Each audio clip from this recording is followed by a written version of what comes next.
Hello, you wonderful people, and welcome to another episode of Super-Fanta-Fi. This being a show where I talk about TV shows of the supernatural, fantasy, and or science fictional genre. For today's episode, I'm going to talk about From Season 2, Episode 7. A lot of really interesting things went down in this episode, so let's break it down. So first and foremost, let's start off with Boyd's group, where they're trying to figure out, like, okay, so what do? We looked outside, it's daytime, the monster's still dead, so it's kind of what I thought. It's like, right, get it, examine it, because they've never had this opportunity before. It's like, wow, this thing is dead, but we don't know if it's dead, or if, enough time has passed, these things always go back down underground, and like, well, we know their hub is underground, but yeah, they always disappear and only come out at night, so it's been a day and it's been a couple hours and it's still dead. So, and I was also thinking that too, like, oh, let's kind of like not only get to look at its anatomy, but also figure out like if you can draw the worms out of it. So, your blood is your blood, my blood is your blood now, and everything, right? So maybe you can draw, because I was about to say, and that was also Kenny's number one question. Like, well, what about the worms? And that ultimately ends up being Kenny's biggest concern. It's like, the scariest thing I've ever seen in my life has been these things. These things have been unkillable. Nothing we've done. We shot, stabbed, nothing ever worked. And all of a sudden, Boyd brings something back that kills this thing. This is the first time one of these things has died. And that's what he's scared about. Because like that thing, it's like, we saw how much it was hurting and torturing Boyd. I mean, even this guy Martin couldn't die with these inside of him. So Kenny was scared that if Christy did the examination and stuff, what if those worms get inside of her? Because it's like, yeah, this thing is deadly enough to kill these things. What if it's not kind of our saving grace? What if it's just another issue we don't know about? Because we don't know where Martin got these from, only that they were put in him, and we don't know why or how and by who. So there's just too many unknown factors in this. And so obviously Kenny I can also see him having his reservation because, yeah, being around the creatures, like, they've all had, like, obviously there's people that have died, but it also hits a little closer to home. And Kenny never brought it up, but it's like, it's gotta be rough being around one of these things, considering, one of them, like, killed and ate parts of your dad. So that's gonna, like, be traumatic being around it anyway, especially because it's like, right, one of the other people I care about dearly is here. Obviously, he kind of also opened up about the whole Mariel and Christy thing, which is like, hey, I love you, but I want you to be happy, and I'm glad that you and her found your way back to each other. Because it's like, because she was like, right, it's good, it's just you and me. It's like, yeah, but that was back when your fiance wasn't here. That kind of changes things. So, but ultimately, when they do get started on the autopsy, Kenny shows up. But when they cut into it, they find out it's like, wait, this thing just has a human anatomy. So that's what I brought up previously too. Was I don't know how these things work, because I was like, okay, so do these things inhabit the bodies of people, and then like, because that's why I was wondering, like, well, because we see like it doesn't seem like it's a zombie thing necessarily of like, hey, we pass this on to you and make you a monster. But part of me wonders, are these people that were implanted with these monsters? Because now I'm wondering, like, because I was about to say, he's like, no, the worms can't make you into a monster, because what about Martin? Martin didn't become a monster, and who knows how long those worms were inside of him. So the fact is they're kind of like a counteractive to them. Like, maybe this is some like supernatural nature thing where it's like, right, these things exist. There has to be its equal in that it can kill. We don't know what, maybe, like I said, maybe these things are kind of an issue in its own. Hey, we killed your these creatures are like the top like predator here, and we can kill them, but it makes these worms the new top predator. Once again, that's kind of like Kenny's concern, but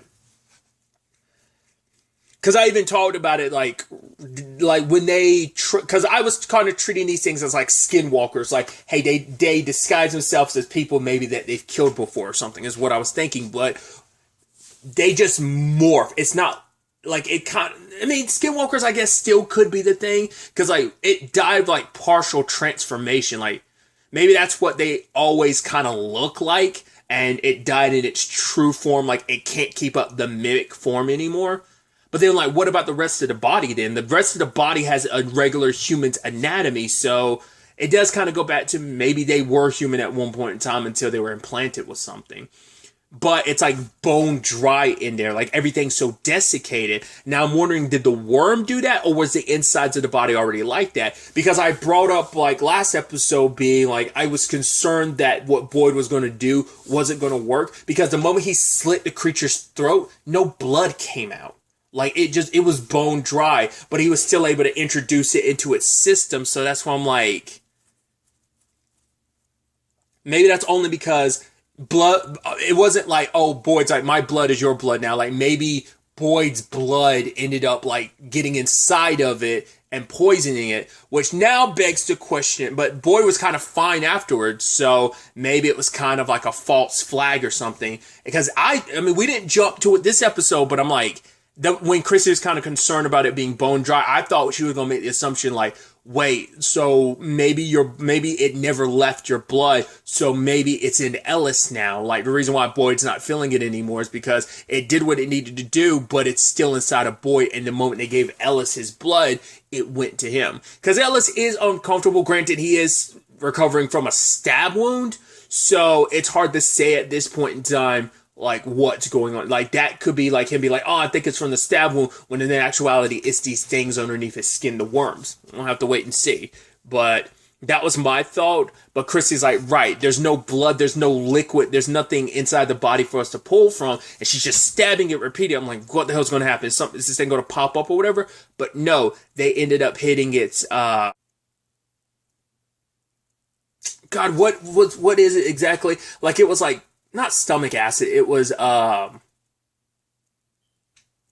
don't think it was even the intestines, but it was bile from like, kind of from like it eating. God, I don't know I'm stupid. I'm terrible with biology. They even said it in the episode, and I feel so stupid for not thinking of the word off the top of my head, but they have some liquid. Now it's like, okay, all we can do is test it out. Boyd's going to have to get around one of them and inject it to see if it actually works. So that's definitely going to be interesting. Then we also had Mario having a nightmare, which she saw the monster wake up. Like the moment the monster woke up and like no one was around, I was like, okay, this is a nightmare. And then also she saw the music box, and I'm like, so how much of that is just a music box and it's just because it's all on her mind? She's scared right now and she's going through withdrawal. So I don't know how much of that was that, especially with the Elgin stuff, which we'll kind of jump into immediately after this. But I don't know what to kind of fully make of that. I am curious what they're going to do with the body now. It's like, yeah, let's kind of burn it now. It's like, because I also get why Boyd doesn't want to tell anyone, because we haven't figured this out. We also don't want to give anyone false hope. They already had false hope, and that all came crashing down with the antenna and all that last season. So I get you don't want to like give anyone false hope. So it is a situation of like, well, what we're going to have to do is test this out and figure it out. And if we have if it does seem like, hey, this works, we got to let the entire town know. But even then, it's like a limited supply. So it's like, once this is kind of used up, what do you do? Like, you probably have to go back out there and try to find more of it. I don't even know how you would, but that's a whole thing. So there's all of that. Then, since I brought it up, like, let's switch over to the Elgin situation, because he ends up talking to Julie about everything, and it's like, right, let's not tell anyone what's going on. Like, once again, that character's just, as Victor puts it, like, I kind of don't trust him, but he seems like he might be the key to all this, because it seems like it's a general understanding that this place has an effect on people, but no one's been able to figure out in all that time. But it's like, there are just so many disconnected things, because so many people are like, oh, I'm probably crazy seeing what I'm seeing, but it's like, that's why I'm like, I don't know if the Mario thing is just her from going through withdrawal. Like, we'll have to wait and see. But Elgin having his nightmare once again, not even before they got there. I mean, he could have been having the dream in the time that before they got to the town, and it just happened to be like while they were in town is when he finally woke up from it or whatever.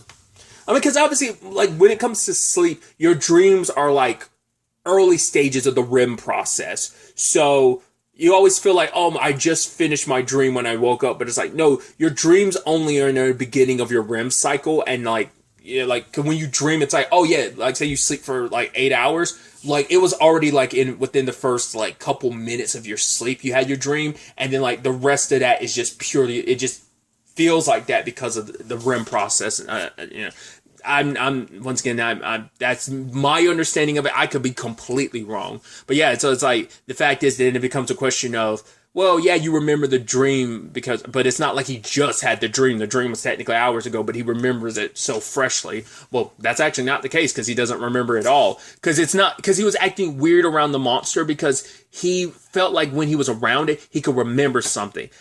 He didn't say these words, but it felt like he was almost saying like, it felt like deja vu, like it was like but he was like, I was on the cusp of remembering, and then it just went away. And Julie gave him advice on something that kind of helped her relax with everything going on, filling up a bathtub with water, getting underneath it, and like enough to like kind of submerge your ears. And I think like, I guess that equilibrium and calm kind of like is supposed to, well, kind of give you equilibrium across your body.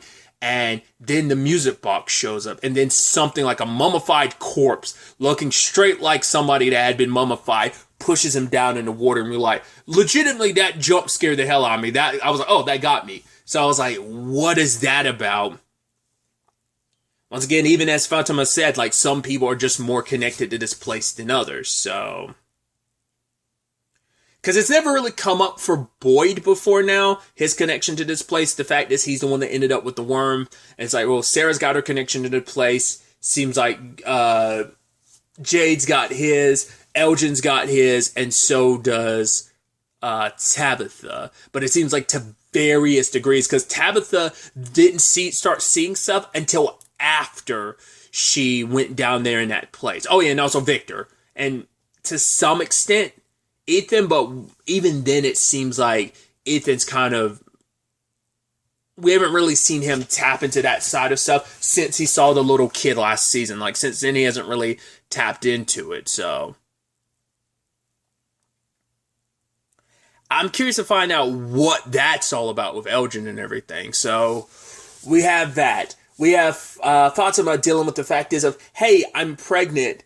But she doesn't know how to deal with that. She ends up talking to Donna about it, and Donna's excited because she's like, oh my God, this is a miracle. But Fatima doesn't think that's the case, because for her, it's like, it's supposed to be medically impossible. I was told I was never going to be able to have children, and all of a sudden here I'm pregnant. And she sees that as a bad sign, because it's like, yes, this place is filled with the unexplainable, and the unexplainable typically, more often than not, is terrible in this place. So if this is happening, maybe it's not a good thing, and who knows at this point in time, but for Donna, it's like, yeah, but we've seen a lot of terrible stuff in this place.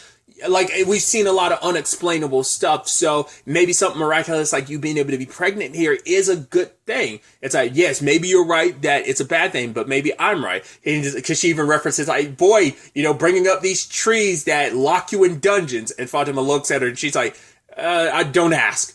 But it's like, well, Fatima, I don't know how much of the story Fatima and Ellis got, or even Elgin, because Boyd told Kenny and Christy everything, and I'm sure Mario was nearby to hear all of that too. So there's that, but I don't think Ellis and Fatima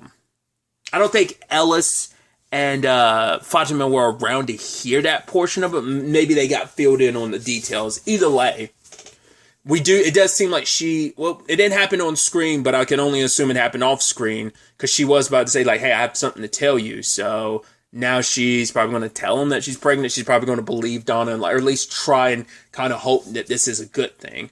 Once again, this place being the shitty place that it is, because she thought this was this place playing a joke on her, which ties into the whole thing that is going on with Jim, because he's only I don't think he shared that theory with Donna. He's only shared the theory with Boyd and Tabitha about, this being some experiment. And Tabitha, because he wanted the kids to stay there, because it's I I was like, he was almost kind of getting a little paranoid, probably like, right, if they go out, like, maybe it's just going to be part of this place, like, messing with us. You know, it's like, right, I don't want them to be able to kind of track the kids, but it's like, right, if they got eyes everywhere, they're going to be able to track everything you do inside the house. Once again, they knew exactly what Tabitha was doing, even though she was in the basement of your house, so.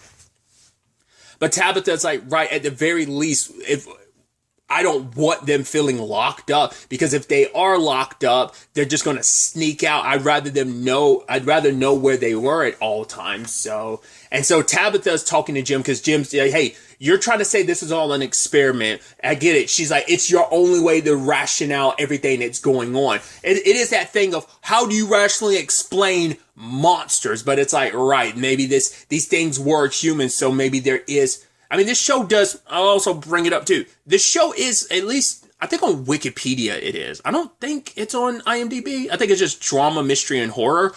But on IMDb, on Wikipedia, this is labeled as science fiction. So I'm like, that always struck to me because I'm like, this feels like a supernatural show and not a science fictional show. But I mean, that's where you kind of get into that interesting territory where like those lines can blur so much. Because it does seem like, once again, these are humans, so it could be the manufactured thing turned them into monsters. I'm wondering if there's a little bit of truth to what Jim brought up, but also, like, there is a definite, like, supernatural element to it, but there could be also a science fictional element to, like, yeah, there is some experiment being run, and, but also, it is Jim trying to have a rational explanation for everything that's going down, so. He ends up, I think the guy's name came up, the douchebag that's staying at the bus. Still an asshole because he's like, oh yeah, like, yeah, because Jim wanted to thank him. He's like, yeah, thanks for helping with the house situation. He's like, yeah. I mean, sadly, those two other guys died because your wife wasn't even in the basement. It's like, could you not be an asshole? Like, come on. Has being an asshole benefited you in any shape or form? No, so stop it, you douchebag. But he has a drone, and my immediate thought was, well, I was like, is Jim going to try and get them high above and try? It's like, well, we know like cars and stuff like that would end up being like forced to come back. So you'd assume like Home Dude would have tried it out at this point in time. They didn't talk about it, but you can only assume he tried out the drone and it just circled back into town.